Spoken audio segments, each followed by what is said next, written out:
राजनीति में जनता से जुड़ाव बहुत ज़्यादा ज़रूरी होता है और इसकी वानगी हमें देखने को मिलती है, चाहे हम जयललिता की अम्मा रसोई की बात कर लें या फिर अटल आहार योजना की बात कर लें या फिर अभी हाल ही में शुरू हुए पश्चिम बंगाल में माँ रसोई, जो कि पश्चिम बंगाल के मुख्यमंत्री ममता बनर्जी ने चुनाव से पहले शुरू की, उसके बारे में चर्चा कर सकते हैं। लेकिन इस वक्त जब हम यहाँ पर पहुँचे हैं दिल्ली के न्यू अशोक नगर में, तो यहाँ पर हमें बीजेपी के पूर्व दिल्ली के सांसद गौतम गंभीर द्वारा खोली गई जन रसोई दिखी और यही जहाँ पर ये कहा जा रहा है कि यहाँ पर 1 रुपये में लोगों को भोजन मिलेगा और वो भोजन कैसा होता है, वो खाना कैसा होता है या फिर कितने लोग यहाँ पर खाने के लिए आते हैं, वो हम जानने की कोशिश करेंगे कि यहाँ पर जन रसोई जो है वो कैसे यहाँ पर मैनेज किया जाता है, कितने लोग खाना खाते हैं। अब देखिए, अगर मैं तस्वीरों में दिखाऊं आपको तो 12:30 बजे के आसपास यहाँ पर खाना मिलना लोगों को शुरू होता है, खाना वितरित किया जाता है। लेकिन उससे पहले लाइन लगानी पड़ती है, टोकन लेना पड़ता है और काफ़ी कुछ फॉर्मेलिटीज़ हैं जो पूरी करनी पड़ती हैं। तो देखिए, ये यहाँ पर अधिकतम आप देखेंगे अधिकतर वो लोग हैं जिनके लिए जन रसोई खोली गई है। मतलब जो भी ऐसे लोग हैं जो नहीं खाना खा पाते, भूखे सोते हैं, और ऐसे लोगों के लिए ही ये रसोई खोली गई है। हालांकि अंदर अगर हम देखें तो अंदर काफ़ी कुछ चीज़ें, नियम कानून बनाए गए हैं इस रसोई में भी, लेकिन बाहर इस तरह से यहाँ बच्चों की संख्या बहुत ज़्यादा है। बच्चे काफ़ी ज़्यादा यहाँ पर इकट्ठा होते हैं और वो खाना खाने यहाँ पर पहुँचते हैं। अगर लोगों से बात करें, खाना मिलता है यहाँ पे? हाँ, मिलता है, बहुत अच्छा। क्या क्या मिलता है खाने?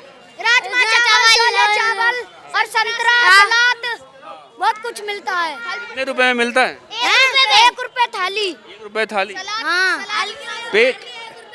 पेट भर जाता है? 1 रुपए में सब चीज मिलता है, सलाद वलाद, फल वल सब मिलते हैं, फल भी मिलते हैं। आप लोग बताइए। मिल जाता है। खाना बढ़िया मिलता है? हाँ, बढ़िया होता है। तो ऐसी योजना और होनी चाहिए क्या, और हर जगह जगह होना चाहिए दिल्ली में? हाँ, होनी चाहिए। वैसे दिल्ली के मुख्यमंत्री अरविंद केजरीवाल ने भी चुनाव से पहले ये वादा किया था कि अगर हमारी पार्टी अगर सरकार बनाती है या दोबारा केजरीवाल दिल्ली के मुख्यमंत्री बनते हैं तो दिल्ली में इस तरह की रसोइयाँ और ज़्यादा होंगी। लेकिन अरविंद केजरीवाल मुख्यमंत्री बनने के बाद इस तरफ ध्यान नहीं दिए, इसीलिए गौतम गंभीर ने 2 जन रसोई एक के बाद एक खोलकर अरविंद केजरीवाल को ये मैसेज देने की कोशिश की है कि अरविंद केजरीवाल को भी दिल्ली की जनता के बारे में कुछ ना कुछ तो सोचना चाहिए। अब सोचिए, यहाँ पर रोज़ाना इस तरह से अगर 500 से 600 लोगों का टारगेट रखा गया है खाना खिलाने का, तो 600 लोग कम से कम यहाँ पर रोज़ खाना खाते हैं। और ये गौतम गंभीर जो कि बीजेपी के इसी एरिया के पूर्व दिल्ली के सांसद हैं, उनकी ये अच्छी पहल आप कह सकते हैं। बहरहाल अंदर चलते हैं, अंदर भी देखते हैं कि क्या कुछ तैयारियां होती हैं, किस तरह से टोकन मिलता है या फिर कितने लोग यहाँ पर खाना खाने के लिए आते हैं। मैं एक मानव हूँ और जो कुछ भी मानवता को प्रभावित करता है मुझे ठीक उससे मतलब है। मेरे पीछे आप लाइन देख रहे होंगे, शहीद भगत सिंह की ये लाइन है और यहाँ पर गौतम गंभीर के जन रसोई के अंदर अगर आप आएंगे तो यहाँ पर ऐसी तस्वीरें आपको देखने को मिलेंगी। साथ ही अगर हम देखें जन रसोई की अगर बात करें तो यहीं पर सब लोग खाना खाएंगे अब से कुछ देर बाद, यानी कि 12:30 बजे के आसपास लोगों को जब खाना वितरित किया जाएगा तो लोग यहीं खाएंगे। देखिए, अगर यहाँ पर साफ़ सफाई की अगर आप बात करेंगे तो देखिए किस तरह से साफ़ सफाई की व्यवस्था यहाँ पर की गई है। और ऐसा अक्सर देखने को मिलता है जो इस तरह की रसोइयाँ होती हैं, जन रसोई या फिर अटल आहार योजना, या फिर हम जहाँ भी हम ऐसे देख सकते हैं तो वहाँ पर हमें देखने को मिलता है साफ़ सफाई की समुचित व्यवस्था नहीं होती है। लेकिन गौतम गंभीर के इस जन रसोई में, चाहे हम यहाँ की बात करें या फिर गांधीनगर की बात करें, तो इस चीज़ का बहुत ज़्यादा ख्याल रखा गया है। देखिए, सोशल डिस्टेंसिंग जो कि आज के समय में बहुत ज़्यादा ज़रूरी है, सोशल डिस्टेंसिंग का पालन यहाँ पर करने के लिए जगह जगह आपको साइन देखने को मिल जाएंगे। और यहीं पर अभी 2 दिन पहले इंडियन टीम के बॉलर परमिंदर अमाना भी पहुंचे थे। उन्होंने भी यहाँ पर 1 रुपये में खाना खाया था और उन्होंने यहाँ से निकलने के बाद तारीफ़ की थी और साथ ही उन्होंने कहा था गौतम गंभीर भैया बहुत अच्छा काम कर रहे हैं और ऐसे ही सभी राजनीतिज्ञों से इसी तरह की उम्मीद की जानी चाहिए कि सभी राजनीतिज्ञ, सभी नेता इसी तरह का काम करें। तो देखिए, ये सब लोग हैं, स्टाफ हैं इनके जन रसोई के, ये लोग यहाँ पर अभी अब से कुछ देर बाद खाना वितरित करेंगे। अब खाना की अगर बात करें तो देखिए, खाना गांधीनगर के जन रसोई से बनकर आता है और यहाँ पे वितरित करने का काम किया जाता है।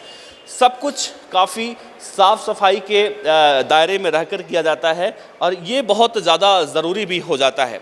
अगर हम इन लोगों से बात करें तो क्या क्या होता है खाने में क्या क्या होता है? सर ये रोज रोज अलग अलग होता है। आज चावल मेन्यू अलग अलग होता हाँ जी, है। मेन्यू। आज कौन सा दिन है? आज है जैसे बुधवार को क्या होता है खाने में? राजमा चावल है जी आज।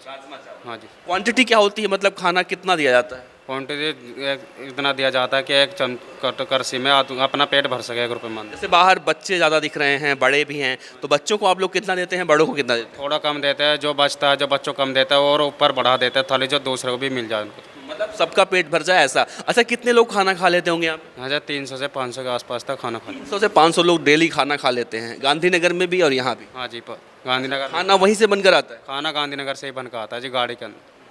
और अगर जैसे कुछ विशेष दिन हो, जैसे 2 अक्टूबर गांधी जयंती हो या फिर कुछ त्यौहार का दिन हो, तो खाने में क्या कुछ अलग मेन्यू रहता है? हाँ जी, वो तो मेन्यू अलग ही होगा। जो हमारे बॉस साहब है वहाँ पर खाना बनाते हुए अलग ही जो कुछ बना के देगा वो हम यहाँ ला करके खिला दिया जाए। कितने लोगों की टीम है पूरी आप लोगों की? हम जी 10 से 8-10 के बीच अंदर आदमी काम कर रहे हैं जी। ठीक है, 8 से 10 लोगों की टीम है इनकी। एक बार मैं अगर ऐसे कहूँ आपसे, रिक्वेस्ट दिखा दीजिए राजमा चावल जो भी आपका खाना है, एक बार दिखा दीजिए कि कैसे यहाँ पर देखिए ये खाना आज मेन्यू में है। राजमा चावल है, तो ये देखिए ये अचार है, अच्छा सैलेड है, ये सैलेड है, और ये देखिए राजमा है और ये चावल है उसके बगल में। और सब कुछ अगर हम देखें ना, साफ़ सफाई की बात करें तो साफ़ सफाई का बहुत ज़्यादा ख्याल रखा गया है। गर्म पानी भी यहाँ पर रखा गया है ताकि मतलब हर एक चीज़, आप यहाँ से अगर कमी निकालने की कोशिश करें ना तो कमी आप बिल्कुल निकाल नहीं सकते। अगर आप कमी निकालने के लिए आए हैं और कमी निकालने की कोशिश करते हैं तो आप कमी बिल्कुल निकाल नहीं पाएंगे। तो ये बहुत अच्छी पहल है और सभी राजनीतिज्ञों, सभी नेताओं को इसी तरह की पहल करनी चाहिए। और यहाँ पर अगर हम तस्वीरों के जरिए ये दिखाने की कोशिश करें कि तस्वीर यहाँ पर किस तरह की लगाई गई है, तो गौतम गंभीर जब क्रिकेटर हुआ करते थे तब की तस्वीर है ये, देखिए। और यहाँ पर ये तस्वीर आपको देखने को मिलेगी। उसके बाद गौतम गंभीर फाउंडेशन ने अब तक जितने भी सराहनीय काम किए हैं, जितने भी काम किए हैं, सब तस्वीरें यहाँ पर लगी हुई हैं। एक शिकायत जो गौतम गंभीर के लिए हमेशा विपक्षियों की तरफ से होती है, उनके विरोधियों की तरफ से होती है कि गौतम गंभीर एक ऐसे राजनेता हैं, गौतम गंभीर एक ऐसे व्यक्ति हैं जिनका जनता से सरोकार नहीं है, जनता से वो नहीं जुड़ते हैं। लेकिन उन लोगों के आरोपों का ये बहुत बढ़िया सटीक उदाहरण है, सटीक जवाब है। गौतम गंभीर जब चुनाव प्रचार कर रहे थे, जब लोकसभा चुनाव चल रहा था, उससे पहले जब गौतम गंभीर चुनावी मैदान में थे, चुनाव प्रचार कर रहे थे, तो कई बार ये आरोप लगा कि गौतम गंभीर जनता से क्या जुड़ पाएंगे, गौतम गंभीर जनता की क्या सेवा कर पाएंगे। वो एसी में, एयर कंडीशनर में रहने वाले व्यक्ति हैं, वो धूप में, गर्मी में कहाँ बाहर निकलेंगे। तो गौतम गंभीर ने इस तरह के काम करके ऐसी योजनाओं के जरिए उन विरोधियों के मुंह पर ताला तो ज़रूर लगाया है। साथ ही उन राजनेताओं को भी एक नसीहत दी है, एक रास्ता दिखाया है कि आप भी अपने अपने एरियाज़ में इस तरह की रसोई निकाल कर, जो वहाँ के ऐसे लोग हैं, वंचित लोग हैं, जो रोज़ाना अक्सर देखा जाता है कि भूखे पेट जिन्हें सोना पड़ता है, उनके लिए 2 कदम ही सही, थोड़ा ही सही, लेकिन कुछ आप ज़रूर कर सकते हैं। तो गौतम गंभीर के इस रसोई के बारे में आप क्या विचार रखते हैं, आप क्या राय रखते हैं, वो हमसे ज़रूर साझा कीजिएगा। शुक्रिया।